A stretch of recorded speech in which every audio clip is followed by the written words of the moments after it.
அன்னை தகவல் சேனலில் இன்றைக்கி என்ன பார்க்க போகிறோம் அப்படின்னா, பாரத் மின்னணுவியல் நிறுவனம் பாரத் எலக்ட்ரானிக்ஸ் லிமிடெடில் பணி அப்படின்னு சொல்லியிருக்காங்க. எம்ப்ளாய்மெண்ட் டைப் என்ன அப்படின்னா, ஃபிக்ஸ்டு டென்யூர் பேசிஸ் அப்படிங்கிற கேட்டகரியில் ஆட்களை தேர்ந்தெடுப்போம் அப்படின்னு சொல்லியிருக்காங்க. மொத்தம் 35 போஸ்டிங் கால்ஃபர் பண்ணியிருக்காங்க. போஸ்டிங் பேர் deputy engineer posting. Place of posting எங்கே அப்படின்னா பெங்களூர் அப்படின்னு சொல்லியிருக்காங்க.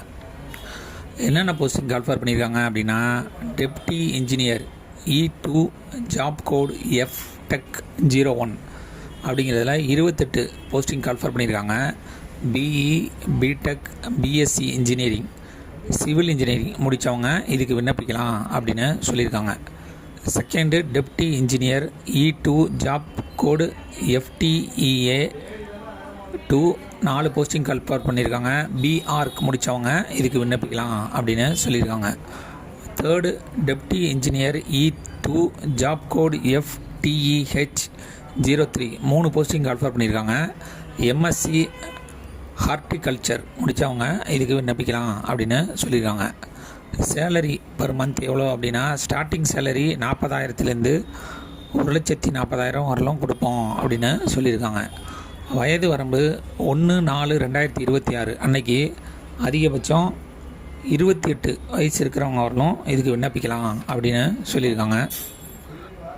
ஏஜ் ரிலாக்ஸேஷன் யார் யாருக்கெல்லாம் கொடுத்துருக்காங்க அப்படின்னா, SC/ST கேண்டிடேட்டாக இருந்தாங்க அப்படின்னா அவங்களுக்கு 5 இயர்ஸ் ஏஜ் ரிலாக்ஸேஷன் கொடுத்துருக்காங்க.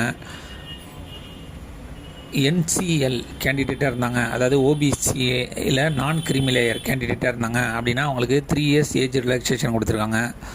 பர்சன் வித் டிசபிலிட்டிஸ், அதாவது ஜென்ரல் கேட்டகரி ஃபிசிக்கலி சேலஞ்சர் கேண்டிடேட்டாக இருந்தாங்க அப்படின்னா 10 வருஷம் ஏஜ் ரிலாக்ஸேஷன். OBCயில் நான் கிரிமிலேயர் கேண்டிடேட்டாக இருந்தாங்க அப்படின்னா அவங்களுக்கு 13 வருஷம் ஏஜ் ரிலாக்ஸேஷன் கொடுத்துருக்காங்க. SC/ST ஃபிசிக்கலி சேலஞ்சர் கேண்டிடேட்டாக இருந்தாங்க அப்படின்னா அவங்களுக்கு அதிகபட்சம் 15 வருஷம் வரலும் ஏஜ் ரிலாக்ஸேஷன் கொடுக்குறோம் அப்படின்னு சொல்லியிருக்காங்க. எக்ஸ் சர்வீஸ்மேன் கேண்டிடேட்டுக்கு ஆஸ் பர் கவர்மெண்ட் பாலிசி பிரகாரம் ஏஜ் ரிலாக்ஸேஷன் கொடுப்போம் அப்படின்னு சொல்லியிருக்காங்க. மெத்தட் ஆஃப் செலெக்ஷன் எப்படி தேர்ந்தெடுக்கிறாங்க அப்படின்னா, ஆன்லைன் மூலியமாக விண்ணப்பிக்கிறவங்களுக்கு ரிட்டன் டெஸ்ட் கண்டக்ட் பண்ணுறாங்க. நெக்ஸ்ட்டு டைரக்ட் இன்டர்வியூ மூலியமாக செலக்ட் பண்ணுவோம் அப்படின்னு சொல்லியிருக்காங்க. இந்த எக்ஸாமுக்கு ஆன்லைன் மூலியமாக மட்டும்தான் விண்ணப்பிக்க முடியும். ஆன்லைன் மூலியமாக விண்ணப்பிக்கிறப்ப ஆன்லைன் எக்ஸாமினேஷன் ஃபீஸ் என்ன அப்படின்னா, ST SC எக்ஸ் சர்வீஸ்மேன் மற்றும் ஃபிசிக்கலி சேலஞ்சருக்கு ஆன்லைன் எக்ஸாமினேஷன் ஃபீஸுங்கிறது கிடையாது. அதர் கேண்டிடேட்டுக்கு 400 + 18% GST அப்படின்னு சொல்லியிருக்காங்க. Eligible candidate with qualification BE BTech can apply online.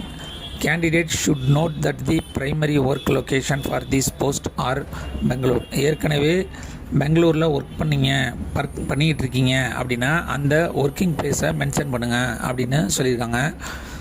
Registered candidate will receive a link download their exam hall ticket via email. அதாவது உங்களுக்கு examination என்னைக்கு அப்படிங்கிறத 4லேருந்து 7 நாளைக்கு முன்னாடி உங்கள் மெயிலுக்கு அனுப்பி வைப்போம் அப்படின்னு சொல்லியிருக்காங்க. விண்ணப்பிக்க கடைசி நாள் 1/4/2026. டிஸ்கிரிப்ஷனில் லிங்க் கொடுத்துருக்கேன். விண்ணப்பித்து வெற்றி பெற்று பணியில் சேருக.